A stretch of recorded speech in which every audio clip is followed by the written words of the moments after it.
مدینہ شریف میں ایک 8 سال کا لڑکا ہے، وہ اپنی ماں کے قریب آیا، رو کے بولا میری ماں جب سے میرے باپ کا انتقال ہوا ہے تب سے پیٹ بھر روٹی نہیں ملی ہے۔ اے میری ماں، کافی دنوں تک تو پڑوس میں جھاڑو پوچھا لگایا کرتی تھی، آج یہ عالم ہے کہ اب تو جانے کے لیے لائق بھی نہیں ہے، تیرے کپڑے بڑے پھٹے ہوئے ہیں۔ اے میری ماں اتنا بتا دے کہ کیا ہم بھوکے مر جائیں گے؟ جو اپنے چچیرے بھائی ہیں میری صورت کو دیکھنا نہیں چاہتے، میرے چہرے پر تھوک دیتے ہیں، مجھے پتھر مارتے ہیں میری غریبی کی وجہ سے۔ اے میری ماں، کیا یہ مدینے میں، اتنے بڑے شہر مدینہ میں کوئی نہیں ہے جو کسی غریب کو کھانا کھلا دے، جو اس یتیم کی پرورش کر لے؟ ماں نے کہا بیٹے اپنوں میں کوئی نہیں ہے، غیروں میں ایک ہے۔ آپ کچھ سمجھ گئے ہوں گے۔ ماں نے کہا اپنے گھر خاندان میں تو کوئی نہیں ہے، اپنوں میں کوئی نہیں ہے، غیروں میں ایک ہے میرے بیٹے۔ جس یتیم کو کوئی سہارے کے طور پر نظر نہیں آتا، اس یتیم کا وہ بھی سہارا ہے۔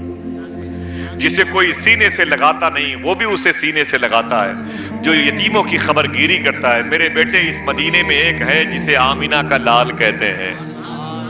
زور سے بولو تمہارے نبی کی بات ہے، سبحان اللہ۔ جسے آمینہ کا لال کہتے ہیں۔ بچے نے کہا ماں اگر ایسی بات ہے تو سمپل کے طور پر کوئی بات بتاؤ تاکہ مجھے یقین پڑے کہ وہ یتیموں سے محبت کرتے ہیں۔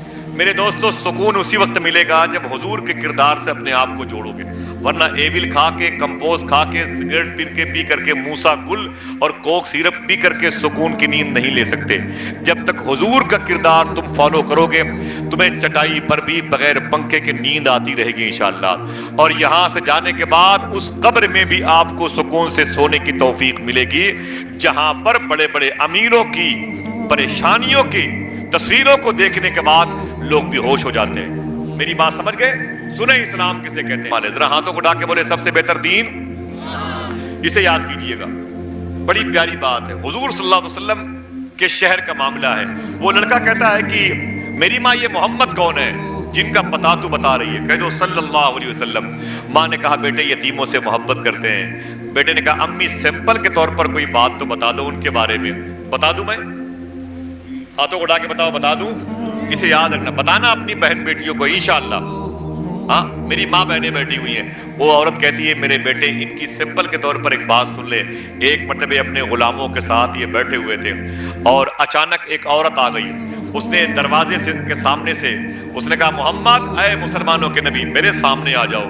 حضور صلی اللہ علیہ وسلم اٹھے اور اس عورت کے پاس جا کے کھڑے ہو گئے۔ دوپہر کا وقت تھا، میرے آقا صلی اللہ علیہ وسلم کچھ اس کی باتوں کو سن رہے ہیں اور دھوپ میں کھڑے ہیں۔ دھوپ بڑی تیز تھی مدینہ شریف کی۔ عورت بہت دیر تک حضور کو دھوپ میں کھڑا کر کے کچھ کہتی رہی۔ ادھر صحابہ حضور کے غلام پریشان ہو گئے، اس لیے کہ جس عورت نے حضور کو بلایا تھا وہ پاگل تھی، وہ پاگل تھی۔ اسلام دیکھ، اس لیے کہ جس عورت نے حضور کو بلایا تھا وہ پاگل تھی، وہ پاگل تھی۔ اسلام دیکھیں آپ، حضور نے کون سا اسلام دیا؟ وہ پاگل تھی۔ بہت دیر تک اس نے حضور کو دھوپ میں کھڑا کر کے رکھا۔ اس کے بعد کہتی ہے کہ مسلمانوں کے نبی جاؤ اپنے غلاموں کے پاس۔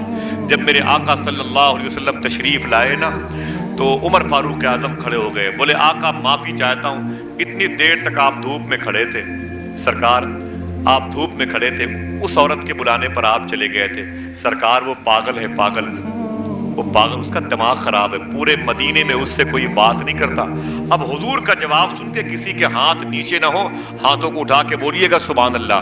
ہاں یہ کون سا دین تھا جو حضور لے کے آئے تھے؟ عمر فاروق اعظم کہتے ہیں حضور وہ پاگل عورت ہے، پاگل ہے، پورے مدینے میں کوئی اس سے بات نہیں کرتا۔ میرے آقا فرماتے عمر جس سے کوئی بات نہیں کرتا محمد اسی سے بات کرنے کے لیے آیا ہوا ہے۔ سبحان اللہ، سبحان اللہ۔ نبیوں میں رحمت لقب پانے والا، مرادیں غریبوں کی برلانے والا، اتر کر حرا سے سوئے قوم آیا اور ایک نسخہ کیمیا ساتھ لایا۔ سب سے بہتر دین، سب کے ہاتھ اٹھے ہوئے ہیں، سب سے بہتر دین سنو کیوں کیوں کیوں میرے بھائی؟ وجہ حضور کا کردار ہے، وجہ حضور کی سیرت ہے۔ پڑھ تو کبھی صحیح میرے بھائی۔ بچہ کہتا ہے میری ماں اچھا وہ بڑی محبت کرتے ہیں تو مجھے ان کا پتہ بتا، میں ان سے مل کے آتا ہوں۔ کہہ دو سبحان اللہ۔ ماں نے کہا بیٹے تو جائے گا، وہ تجھ سے ملیں گے، لیکن میں نے ان کے بارے میں سنا ہے وہ اسی کو کھانا پینا دیتے ہیں جو ان کا کلمہ پڑھتا ہے۔ بچے نے کہا اے میری ماں اگر وہ یہ شرط لگاتے ہیں کھانا دینے سے پہلے تو مجھے قبول نہیں ہے، میں اپنا دھرم نہیں بدلوں گا، ہاں ان کا پتہ بتا تو صحیح، میں ان کو دیکھ لوں، ان سے مل لوں۔ وہ بچہ اپنے گھر سے نکلا، حضور کے پاس جا رہا، ابھی قافلہ جانے والا ہے مدینہ۔ محبت سے کہہ دو سبحان اللہ۔ مدینے جانے والوں جاؤ جاؤ فی امان اللہ، کبھی میرا بھی تو لگ جائے گا بستر مدینے، انشاءاللہ بولو۔ کبھی جائے تڑپا کرو، حضور کی محبت میں رویا کرو۔ میری ماں میری بہنوں، کبھی حضور کا نام لیا کرو، درود پڑھا کرو۔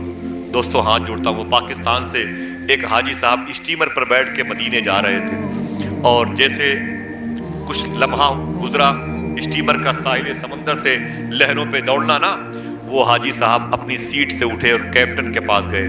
بولے کیپٹن صاحب، بولے کیا بات ہے؟ بولے مدینہ کب آئے گا؟ کیا کہا؟ سب بولے بھائی، سب بولے کیا کہا؟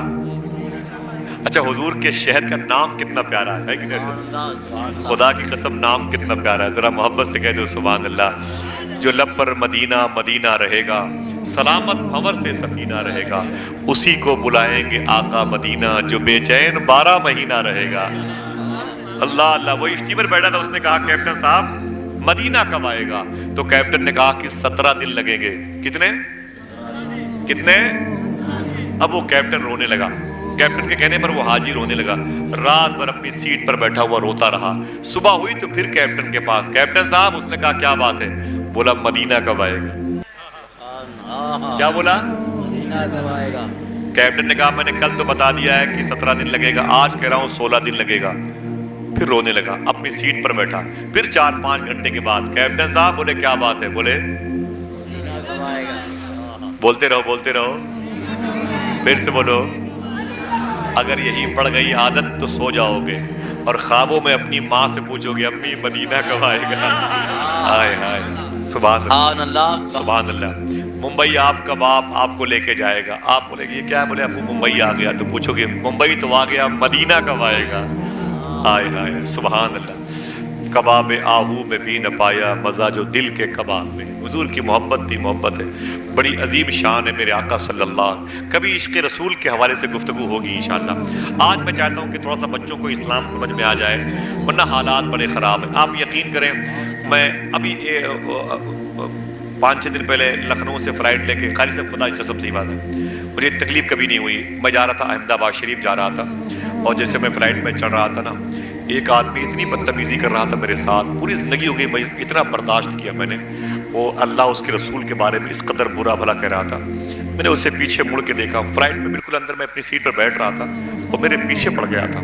صوفی صاحب کی ایک تعلیم یاد آئی، جب ایسی جگہوں پر لوگ اللہ اس کے رسول کی برائی کرے نا، تو سوچنا کہ یہ پاگل لوگ ہیں، بیمار لوگ ہیں، ان کی عقلوں پر پردے پڑے ہوئے ہیں۔ تم دعا کرنا، اے اللہ اگر تو چاہے تو اس کو بھی دین عطا فرما دے، اگر تو چاہے تو ان کو بھی دین دے دے، ہے کہ نہیں؟ اللہ چاہے تو دین دے سکتا ہے، میں صبر کرتا ہوں۔ حالات اتنے خراب ہیں، جو 10-15 سال کے بچے ہیں، یہ جب 30 سال کے بعد جوان ہو گئے تب ان کے ساتھ کیا سلوک ہوگا؟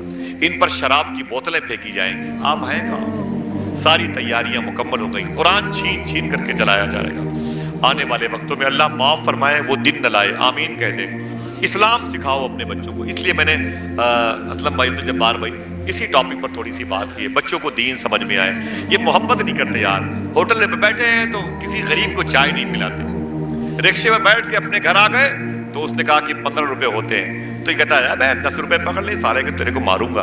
رکشے والوں سے بولتا ہے مسلمانوں کا بچہ، ہاں اسے چاہیے تھا کہ اسے 15 کی جگہ 20 دیتا اور کہتا کہ میرے ساتھ چائے پی کے جائیے گا۔ ہاں وہ جب 20 روپے اس کے ہاتھ میں آتے نا، وہ تمہیں نہیں پہچانتا، تمہارے نبی کو جانتا ہے۔ اپنے جا کے بیٹیوں سے کہتا ایک مسلمان ملا تھا، اپنی طرف سے 5 روپے بڑھا کے دیا ہے۔ ہاں تمہارا دین پہنچ جائے گا اس کے گھر میرے بھائی، ذرا کچھ تو عقل سے کام لے۔ 5 روپے کا گٹکا کھا کے 3 منٹ میں تھوک دے گا زمین پر، زمین گندی ہوگی، زبان گندی ہوگی، دل گندا ہوگا، پیٹ گندا ہوگا، بیماریاں پیدا ہو جائیں گی۔ ہاں اور 10 روپے ایکسٹرا کسی غریب کو دے دیا، چائے پلا دیا اپنے پیسے کا، تیری بیماریاں دور ہو جائیں گی، حضور کا دین اس کے گھر تک پہنچ جائے گا۔